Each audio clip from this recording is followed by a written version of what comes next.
Hello and welcome to Real Chat with Kat, the podcast dedicated to igniting your entrepreneurial spirit and empowering you to conquer new horizons. In this podcast, we chat with inspiring entrepreneurs on their journey to success through some amazingly insightful and expansive conversations.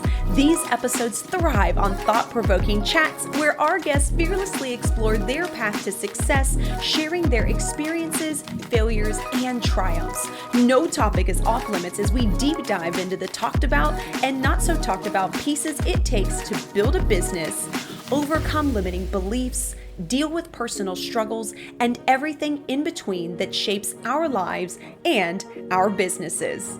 I'm your host, Kat Polsinelli, creator and founder at The Lotus Effect, where we believe that success is not just about strategies and tactics, it's about cultivating a powerful mindset and creating customized business operations that align with you and your true purpose.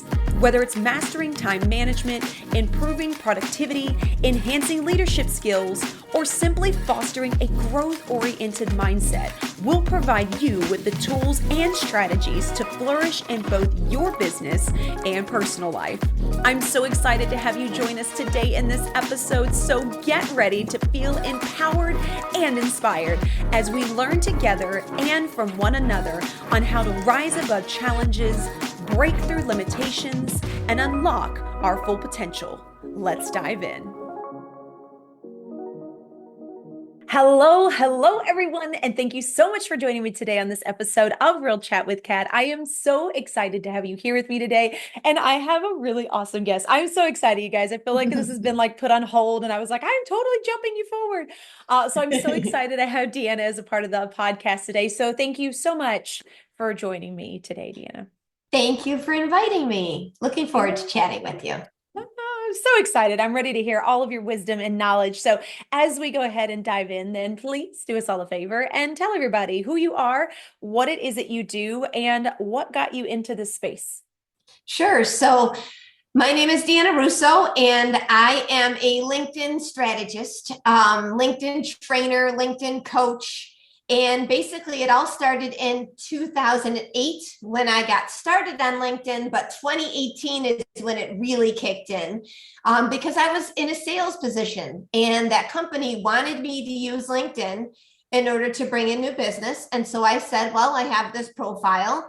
Let's see how this all works. And they said, well, how about you come up with a script and you write it and you put it in the direct messages and put it in emails. And I did it for a matter of weeks before I was like, these people don't know me. These people don't like me. And these people don't trust me. And so why would they spend all of their money with me and my company if I hadn't earned that know, like, and trust? And so I stopped and I started creating content on LinkedIn, and I started having conversations on LinkedIn. And I started paying attention to my profile on LinkedIn, and it was all about know, like, and trust. And so I developed that strategy for me. And now I actually teach people because that strategy helped me grow on the platform from 400 to 30,000. And yeah, now I teach people that it's all about what you say in your profile and the conversations you have in the comments and the content that you're putting out with your megaphone. 30,000. That is crazy. I mean, congratulations. Thank you. That is a huge jump. And I love this so much because I feel like in me personally, that when I first got into the entrepreneurial space, even when I was in real estate, LinkedIn to me didn't really feel like the place to be. I always saw LinkedIn as like the corporate platform, right? Like that's where you put your resume, that's how you got a job.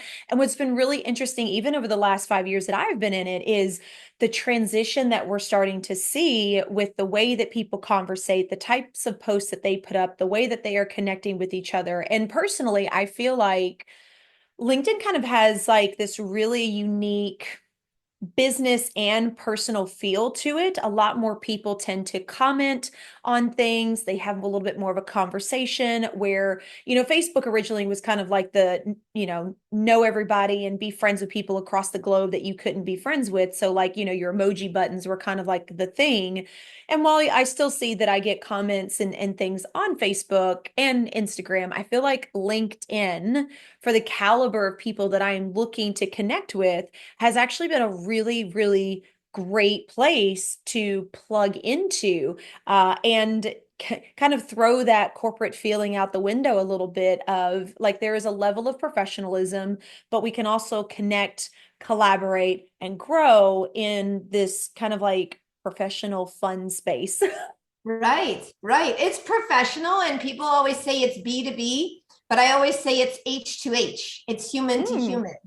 And gone Oh. are the days for the press releases, and gone are the days where it is just a place to find the job. Mind you, there are job seekers and there are hiring managers on LinkedIn, but it's not the only thing to do there. There are so many more opportunities for people on LinkedIn than there has ever been.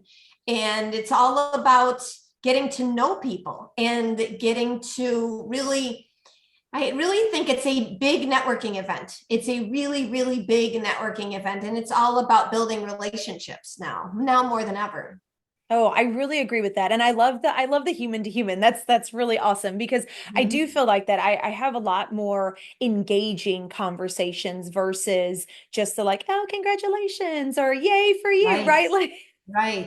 is Yeah, which is yeah, really nice because then you really can get to know people. And I wanted to backtrack a little bit, when you were talking about in the beginning how you were sending all these scripted DMs and you were like, nobody knows me, nobody, likes me, nobody can trust me. And oh my goodness, can I just sing for that for a second? Because I still get, of course there's always going to be those types of people that, do the cold DMs and stuff.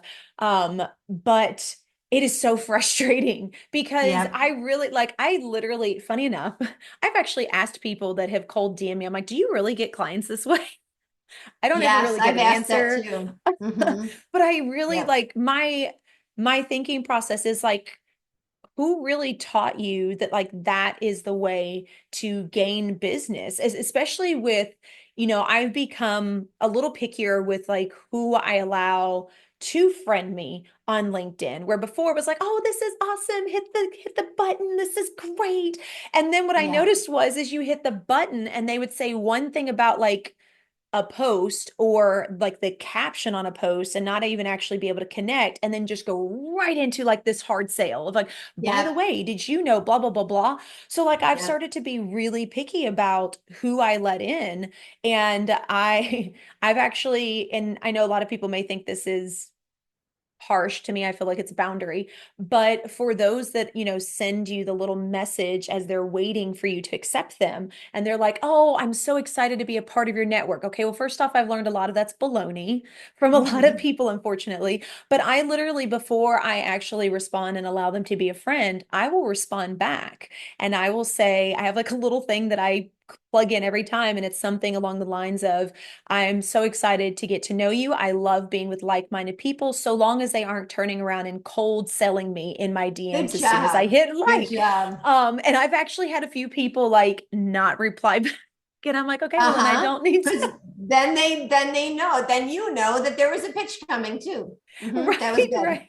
My way of doing this is not so much of connecting with every single person that sends me a connection request, but I follow first Ooh. because LinkedIn limits the number of connections you have. And I do not need to send a direct message to every single person. So I always follow first before I connect Oh, I and kind love of test the that. waters. Yeah, definitely. And I think that, it's not as much like I have had some people reach out that are like, hey, we have, like 20, 30 connections, and I figured I should reach out to you. I get that Right, occasionally. right, right. But I don't see that happening as much as like Facebook, where Facebook's like, I bet you know this person. Mm-hmm. Like I don't Yeah. see that as much with LinkedIn. But what I'm really interested in as well, since you are the expert of this, and I know that LinkedIn has kind of become the space for coaches and consultants and ways to connect and get to know people a little bit more versus just a Facebook profile. Mhm. you talked about how you write your bio, your about section and things like that. What could you say is some of like the important things to know when it comes to like your LinkedIn profile, especially if you're like, let's say just hopping on there, you don't have a lot of people that you're following or that you have connections with, like where do you start? Because I feel like the whole profile section of LinkedIn can be a little bit overwhelming because there are so many pieces to it. There's a lot of pieces, and the whole goal with your profile should be to stand out and not blend in. There is 1 billion people on LinkedIn, and a smaller percentage of that who are actually active on LinkedIn, as opposed to the ones that are not regularly checking their accounts. And really, the goal with the profile, each piece of it, whether it's the about section, whether it's the banner, should be how can I stand out from everyone else who does what I do? Because honestly, if you were to put in some job titles, account executive or project manager or doctor, whatever, just pick one, you'll find that there are millions of people that are currently using those exact words in their LinkedIn, whether it's in their headline or any section of their profile. And so the goal is to stand out, because what makes this person so much different than this person? So there has to be some differentiator in your headline, in multiple aspects of your headline. Okay, that makes Headline total and sense. profile. Profile is what I meant to say. Okay, okay. And then so do you consider, because you always see people that have up in that top section of like the different things that they do, right? I'm an author, I'm a coach, I'm this, I'm this, and this. So you're saying that like that kind of needs to have a little bit of flair to it to kind of make you And stand out. right. And you should know your goal for LinkedIn before you're even going to work on your profile. Because if Mm. you're leading with things like dog mom or wine lover, that doesn't lead with the professional side of the things. It doesn't mean that you're not human. I mean, I can go back to that H2H.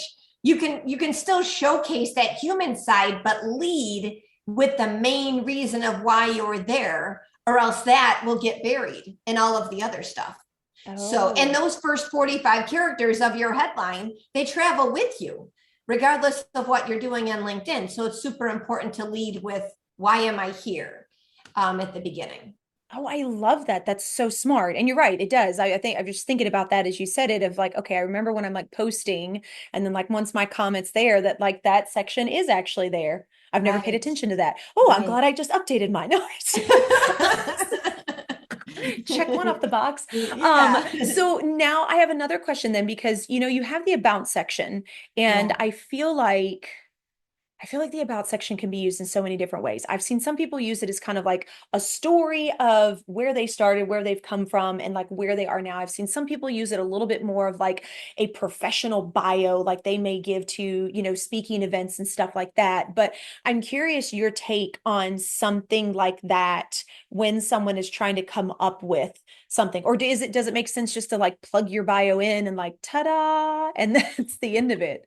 I think that with the about section, if you go back to what it's called, that's where you need to start. Tell us about you. Tell Mm. us about why we should be paying attention to you. Tell us about why we should relate to you. Tell us about how we can get in contact with you if we want to outside of LinkedIn. Tell us about your story. Tell us about what you led to this. But I've seen it done all of these different ways where some people end up using all of the real estate and some people use a much smaller piece of real estate. So don't feel like you need to write a whole novel if you can get and tick off all of the things on your list in a shorter amount of space. Oh, But keep in mind that we're online and we're scrolling. So you don't want to write big fat paragraphs because we're scrolling and we don't have a big fat piece of time to devote to reading it. yeah, that's very true. And I love that you made that statement. And I just kind of want to repeat that to everyone as well, is like just because you have that amount of characters doesn't mean that you need to use all of those characters. If you're able to Right. condense it and make it shorter, and that still fills all of the slots that you're looking to fill, then by all means do that. I love that you said that, because I feel like a lot of times we look at other people's stuff, we get caught up in what everybody is doing or what other people have said that you should do. And then we're like, oh my gosh, so if I only do a paragraph and a half, that's not enough. There's no way anybody's going to understand or know what I'm doing. And so it's like we almost start grasping for additional things, Mhm. just to make it feel like it's the same as everybody else's. So I love that Right. you like really brought that to the forefront to like pay attention to, because like you said in the beginning, you want to stand out in LinkedIn. And to be completely honest, I feel like if you can condense it and have your story and your stuff a little bit shorter, I'm going to pay attention to that a little bit more, because I am that scroller where I'm like, I will read the first few lines and not hit the see more button if it doesn't sound interesting. I'm sorry, Yeah. everybody. I Yeah. just Speaking am. of the see more, here's something too that I tell my clients. The whole goal with the start of the about section is to hook them in, just Mm, like the start of a piece of content. You want to grab their attention. And if you're shouting from the rooftops, look at me, I'm awesome, pay attention to me, will they though? The start of that about section should be more like, how can this person relate to me? How can this person solve my problem? That's more to go into the beginning of it. And then you can get into a little bit of your background. But the beginning, your whole goal is to click see more. So you gotta kind of get their attention and ask them a question, say something that is super relatable right at the beginning.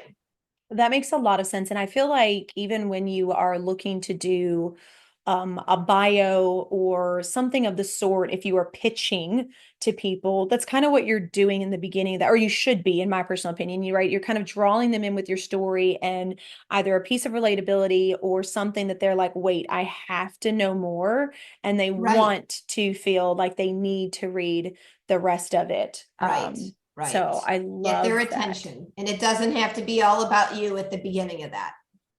I love that. Thank you. We need that. I feel like we all need that reminder. Because some bios get so complicated. And like, it's funny enough, I was redoing mine since I restructured my company and moved more into this motivational and MC speaking piece. And I really struggled with my bio because I had a really hard time separating myself. And people are like, oh, read it as if you're in third person. And I'm like, I don't know how to read me in third person, but it makes a lot of sense when you say, to make that it's not necessarily all about you, but it is about that relatable story piece. It is Yes. something that kind of draws people, and people are looking for support and collaboration, or that feeling that like they're not the only one that's been through something. And I really do believe that we are looking for more of like leading with that and then filling all the blanks in. And then you can talk about some of your accolades and the other pieces versus kind of like the opposite, which I feel like LinkedIn might have been a little bit more in that direction years ago and was a little bit more Mhm. corporate feeling. Yep, yep. And gone are the days where it's super corporate now. Like there's just they're regular humans on LinkedIn having conversations, and that's what makes it pretty awesome. Yeah. And you know what? I even love the groups now that they're doing that you can join, which is similar to Facebook, but I feel like there's a lot more to it in what I have seen in some of the ones that I've joined, where you're learning a little bit more. People are giving a little bit more. The conversations are a little bit deeper. And I don't feel like they're as salesy as sometimes some of your Facebook groups can Right. get. Have Yep. you seen any improvements when it comes to like the groups settings? I know you could do LinkedIn Lives now. I know that, what is the other one? Oh goodness gracious. The Um, collaborative articles are still there maybe. too. Yep, Oh, collaborative are they? articles. Okay. Yeah, you Okay. I don't wasn't get the aware of that. badges. They're going to stop the badges now for collaborative articles, so there won't be the orange and yellow top and whatever it is. But the whole thing with groups is it really should be like a community. If it feels like a community, then you're in a good group. And there are some groups on LinkedIn where it's still spammy and it's still not where you want to be. But if it feels like a community, hang out there and give it some time for sure. Yeah. Yeah, definitely. Now I have a question because I know that I've had people ask me this before, and I'm not a huge LinkedIn understanding person. Still learning. But one of the things that I've noticed is, especially those that are entrepreneurs, we have generally like our information, our profile, all of our stuff. And then, at that top right-hand corner, you've got the information for like maybe a college that you went to, and then probably more than likely your business is listed as well. And I've heard really conflicting things. And so I'm curious because, Facebook has the same thing. You have a personal profile and you have a business profile. And I've seen that you can do the same thing on LinkedIn, but do you really feel that it makes a difference? Like if your business has its own, so you're able to tie it to your profile or I think when it comes to company pages, that it's important to have one okay. for the purpose of making sure that people understand what the company does. And if there's new updates, there's events, there's all of the different company news. But people do business with people. And so if you are a solopreneur, having a company page is essential and organically send them to that company page. And what I mean by that is you can tag your company page in a comment, you can tag your company page in a post, you can and then when it comes to actually big news surrounding the company, that's when you can actually post on the company page. And they can be shared both ways too. Oh, wonderful. Okay, that makes a lot of sense because I kind of feel like that is what Facebook was attempting to do with their business page. But in my Yeah, personal opinion, I feel like the yeah, business page is just like null and void. right. Like it's not in the algorithm. Nobody's on that profile to find it. And so I thought that was really interesting with LinkedIn of like, even though it's technically a company profile, it kind of fits in if you're still following it Yes, versus Facebook, where like you literally have to switch to be on the business profile to even see right. what's going on. Yep, Okay, that makes yep. a lot of sense. Well, guess Mhm. what I need to do now, people? Um, Deanna didn't know this was going to be for me as well. So now I would love to know if there are any secrets or things on LinkedIn that maybe people are not aware of that they should be utilizing on their profile or on their page or just in LinkedIn in general. There's quite a few, and I don't know if you have enough time. But the first thing is that people should think of their profile as the first impression that people are getting, or the billboard, and the billboard. You could say and or, because the profile is like walking into that networking event and having a smile on your face and getting ready rather than going into a networking event and being grumpy or angry or mixed emotions. They want to see the best side of you on LinkedIn. So that's what your profile picture should be, is the best that you can bring. And then the billboard comes in with every single thing that you're putting on that profile is your billboard. But then the next two parts of the triangle that I created is to get cars driving by that billboard. So you can Mm. have a really awesome profile, but if no one sees it, then it's just a really, really nice looking profile that's never going to get any views. So that's where the kind of similarities are between a profile and a billboard. So that's why having conversations in the comments and posting content are crucial to making it work, because the profile is just the first step. It's the concrete that everything is built on, but the other things are just as important. And then the whole goal is, once I teach people that triangle strategy, it's the whole goal is to get LinkedIn working while you're not there, so they get the best of what you have to tell them, and you don't have to sit there and babysit it 24 hours a day, 7 days a week, because nobody has that time. So No, at all, at yeah. all.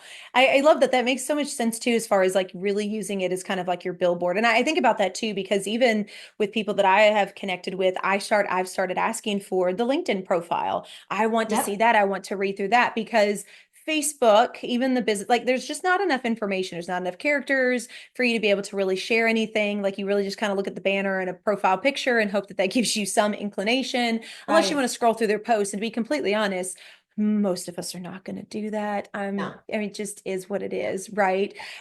So I love that, and that makes a lot of sense. And I do think that it still brings in us piece of professionalism into what it is that you do. Even if you share personal and things like that, you're still highlighting that you are a business owner. And I think that it's a really great Mhm. place to take people to, just to have kind of an overall view of that as they're scrolling through all the Right. things. Right, right. They need to get to know you. And then with the conversations that you're having, they go over to your comments and then they get to like you if they're following you enough. And then with your content, they get to trust you. So that's really that's the know, like, and trust. That's really what it's all about. So they all have to be working consistently. Consistency is that fourth piece. I always tell people that if you're going to build that triangle into a pyramid, consistency has to be that fourth piece. So you just have to, I mean, I started creating content 6 years ago, and I started with videos, and it was 2 videos a week. And I kept that up for over a year. And I really think it had something to do with my growth because I didn't give people a chance not to hear from me. I just kept showing up and I wasn't paying any attention to the numbers. I Mm. just knew what I needed to do. So you just got to keep your eye on the ultimate goal. I love that. And you were talking earlier about, making sure that you are commenting on posts and the way and from my understanding, and I'd love for you to clarify this because, I've had a lot of people that are like, oh, I just don't understand LinkedIn and why it's better. But from my understanding, when you comment on Facebook, like, yay, they may end up show up in your algorithm or something. But from my understanding, when you're commenting on the LinkedIn platform, it's really actually kind of putting you in front of other people from that. Am I getting that Yes. right? It's a spider web effect. So you comment, and then the second degree connections of that person see it, and the third degree connections of that person see it. And so your comment goes out to multiple levels of people as opposed to just reacting, and they see that you gave a thumbs up. And how does that start conversation? That doesn't increase the like factor. So Mm-hmm. really talking in your comments like you would in person is super important because that's how you can really generate that like factor from people that can relate to you. I love that. Now, I have a question because I've heard a lot of people talk about the featured section that is on Mhm. there, and I'm all kinds of confused about this. And I've had quite a few people ask me, and I'm like, I can't help you. I know what other people have talked about it.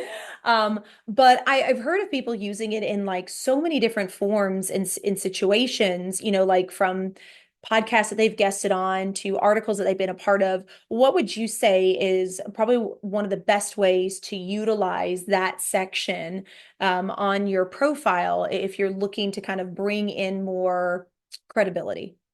You have to make sure that you emphasize what is the most important. For example, this just came out, and I'm going to put a link on there in order to purchase it.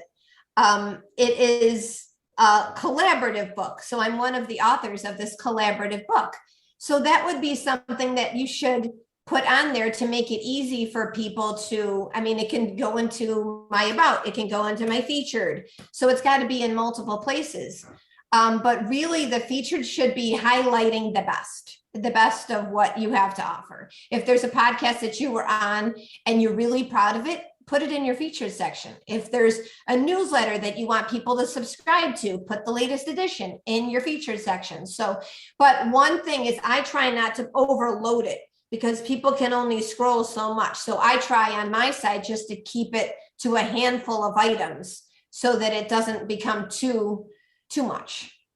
That makes a lot of sense. And that was going to be my next question, because I know that it could get really overloaded and there's not really a lot of space to be able to see anything. So then you have to click on it to like really open that section up. And sometimes that in itself can be overwhelming. I know for me, if I see like 50 different things, I'm like, okay, and we're done. I looked at the first two Yeah, and I'm going to go on to that's the a next lot. section. It's a Like lot. so I love that you're saying to like really use it as a highlighting space and a space to continually update some of the newer things that you're doing that you feel like is really important or maybe really touches on your business or whatever it is that you're wanting to share. Right. Yep, absolutely. That makes a lot of sense. So I have to ask you then, I know that you used LinkedIn years ago for sales and everything. How do you feel like it has shifted and how you use it in your business now? and why did you decide to stay on that platform? Um, when I started on LinkedIn, it was 2008, and it was really the start of all of the platforms. Like it was the start of Facebook, early days of Facebook, early days of Twitter, I mean, even Pinterest was something that I got on back then. And it has really evolved over the time because it was originally rolled out as more of a job seeker vehicle. And it's really, if you look at LinkedIn as a big networking event instead of a job seeking vehicle, instead of a sales vehicle, instead of a corporate vehicle, then you're going to spend so much more time on it. And it's really where I have gotten to know so many people from around the world at one place. And other people have gotten to know me. And then the like factor is ticked up. And then they start to trust me. And I get messages inbound saying, what does it look like to work with you? So it's really just, it seems to be the place to really get to know people and really manifest everything that you want to achieve with your business. And that's the reason why I'm on it. It's just really, it's a really great place to be. It almost sounds like that LinkedIn, outside of all the platforms, has really been the one to continue to evolve. Whereas Yes. I feel like Facebook tried, and now they're just trying to take a hold of everything. Yeah. But I do feel like that LinkedIn is evolving. Like it started as one, it's added some more. It realized the shift in what was going on from people working at home to leaving their jobs and now starting their own thing. And I feel like that is the platform that really has kind of kept the professionalism and built onto it to allow people to continue in the space that they see people going. And I think that that's Yeah. one thing that I personally feel like Facebook and Instagram have struggled a little bit with, because it was the scrolling platforms. It was the get out of my head, get out of the things that are driving me crazy and just look at stuff platforms. And while I'm seeing, some business there and some people do great on both of those platforms, I do feel like LinkedIn really has kind of elevated the bar for what some people might potentially be looking for in that Oh, regard. yeah. Yeah, for sure. And I feel like what LinkedIn offers can be so much more robust than any of those other platforms. I mean, the live events, the audio events, the sending audio messages in direct message. There's just a lot of potential for a lot of awesome things that you could do with it that not as many people know. I mean, the thing about audio messages on LinkedIn is it can allow people to be more human. I can send you audio messages back and forth, and it's just about pressing the microphone and people actually hearing your voice and not guessing that it's AI or something else that you're getting a message from. It's not Yeah. automation. They're actually hearing your voice. So it's all about tapping into what makes it more human and how can you be more human on it in a I world love where that. everything is becoming robotic. Everything is becoming, yeah, it really is. And I have to say that the audio piece is one of my favorite. Of course, I'm a huge fan of that on anything, including my text messages. I feel so sorry for some of my coaching friends because I'll send them like a 10-minute message and I'm like, I'm so sorry. But it probably avoids an hour-long conversation with me. So it's probably better. But I do love that piece in there. And that's one of my favorite ways to be able to communicate. And I just actually recently found out that LinkedIn did that. I think you sent me a message and I was like, oh my gosh, I didn't even know Uh-huh. it could do this, Yep. which was Yep. really awesome. But I do agree with that. I feel like that allows a lot more people to feel like they are connecting. And I know that LinkedIn is a little bit more stringent on like not allowing the automated messages and not allowing, like a lot of people to be in your stuff that's doing it for you and pre-posting and things like that, which can Mhm. be a pain for some people. But I also think that it shows the level that they have behind them of how they want people to continue to communicate versus heavily relying on technology. And I get that Yeah. delegation and stuff is needed to some degree. And we are still looking for a likeness. We are still looking for a humanness, like you said. And Right. I do feel like Right. this platform is kind of really held on to that for what it does allow. I think so. I think so. I think that there's plenty of people that are still using automation on it, but LinkedIn is trying to make it all about the people. There's a lot of efforts behind the scenes to make it all about the people, hence the live events, hence newsletters, hence there's different things that you can do on LinkedIn that you can't do on other platforms. So it's that's where you need to differentiate yourself, because otherwise we'll go back to the beginning. You're just blending in. Yeah, yeah, definitely. I feel like I could ask you 10,000 more questions, but that's okay. We'll just leave it for people to be able to find you and connect with you and just hire you and get their LinkedIn set up the way it needs to be. I definitely think that even if you are on the other platforms, I do think that LinkedIn is a really great platform to include. I am not for being on 50,000 different platforms, but I do feel like if you were going to choose your top two or three, and you're looking for a level of professionalism and people that are actually connecting with each other. And like you said, that level of humanness, I definitely think that LinkedIn should be involved in that. And I'm the say, like, I have three main platforms, and that is the end. I don't touch TikTok. I'm not on Twitter. I'm not on Threads. All the other crazy stuff that's out there. I also don't have time for it. And I feel like that also thins it out so much when I could really find my audience and hyper focus. And I've actually found a really great audience on LinkedIn. So I have two questions for you as we You got come it. to a close. My first one is for those that are looking to build connections on LinkedIn and they have no clue who to start, or they just know that, let's say they're looking to find event planners. What would you suggest would be a really great way for them to start connecting with people and then reaching out so they can start building their network?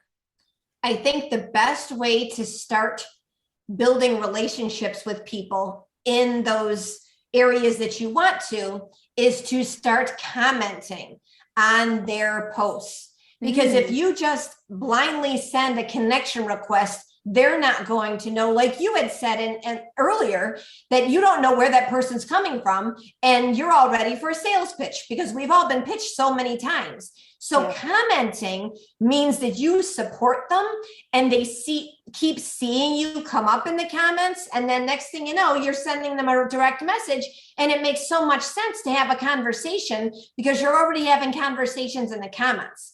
So I would say that's the best way, is to try and find where those conversations are. And one of the things that I teach is strategic conversation. And it's essentially like walking into a networking event and seeing lots of people talking, and imagine that there are signs hanging over the conversations telling you what the topic of conversation is. Some people have even said, well, what if it's digital signs? I'm like, that's fine. I was thinking poster board, but that's fine. And what I say is going to those conversations because you know that you can contribute. You know that those are your people. So that's one of the things that I teach as we're going through the whole triangle strategy, is strategic conversation. Oh, I Strategic love engagement. that. I love Mhm. that. That makes so much sense. And what a great way to connect and see how it goes and then making the decision on who you're wanting to connect with. I love that. Guess what? I'm implementing that one. So as we come to a close, Deanna, again, I can't thank you enough for being a part of the podcast. I have one more question for you, and that is, do you happen to have a quote or a piece of advice that you would like to leave the audience with? I think that the best quote when it comes to LinkedIn is Nike's, which is just do it. Don't overthink it. Just do it. I love that. There's no excuses. I've heard them all. I've heard all of the excuses. I've heard I cannot sell. Well, you can, and you can sell. If you can sell the pen, then you can sell yourself, because no one else is going to sell you if you do not sell you. So I think just do it. Don't overthink it. Just jump in, because we're all here to embrace you when you do. Yes, and I love that you said that. There's a lot more people that are willing to embrace than what we even understand. And that's been, I think, one of the beauties of jumping into this space and realizing how many people really do want to see other people succeed. And that's so different than what I feel like I experience in the corporate world and what a lot of people that I know I've talked with that have transitioned out have felt. So thank you so much for that, because I think we need that subtle reminder every once in a while. Deanna, do us all a favor then. Tell everybody, where can they find you? How can they connect with you? How can they be in your world? Deanna Russo on LinkedIn, and follow, connect with me there. Tell me that you heard me on Kat's podcast, of course. LeverageUpLLC.com is my business website. And you can even find me on Facebook. Deanna Russo, Leverage Up is the way to find me on Facebook too. So I am a little bit out there, and it's really just about getting to know me. And you can get to know me through the website. You can go get to know me through LinkedIn, and then yeah, I'm happy to have a conversation anytime. Well, thank you so much, Deanna. I love all of your information. I feel like I learned so much. So I can't wait for everybody else to have a chance to hear this and take notes and implement these super simple pieces just to get them started. It is super simple. That's why I like to keep it simple. Thank goodness.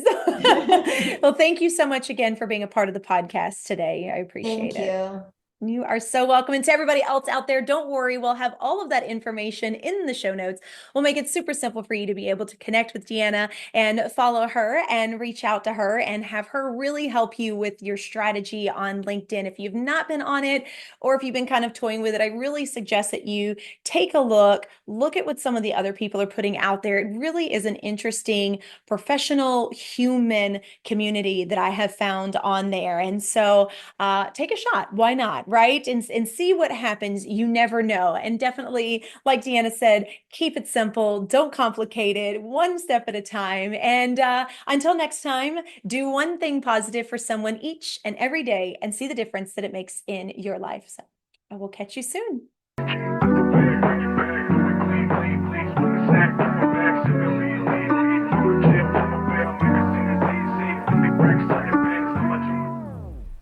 Hello again, and thank you so much for being a part of the podcast today. If you enjoyed this episode and it brought tons of value, we ask that you please share, like, and subscribe. Your support means the world to us and helps us to reach even more inspiring entrepreneurs who can benefit from these powerful conversations. If you haven't already, be sure to leave a review on your favorite podcast platform, as this feedback is an amazing gift that fuels our growth and helps us to continually improve this podcast. Looking for an extra dose of inspiration and empowerment? Then be sure to connect with me on social media. You can find me at The Lotus Effect, where I share valuable resources and tips while sharing my own journey of being an entrepreneur. And if you're interested in learning more about my coaching programs and services, be sure to check out my website at the-lotus-effect.com. Once again, thank you so much for being a part of Real Chat with Kat. Your presence and support makes all the difference. Remember, whether you find yourself in the depths of the mud or on the path of growth, we all have a unique journey. And just like the lotus, some of us start in the dirtiest of mud, yet as we rise and grow, we blossom into something beautiful, unique, and truly one of a kind. To all of my visionaries out there, keep rising and growing as you create your own Lotus Effect.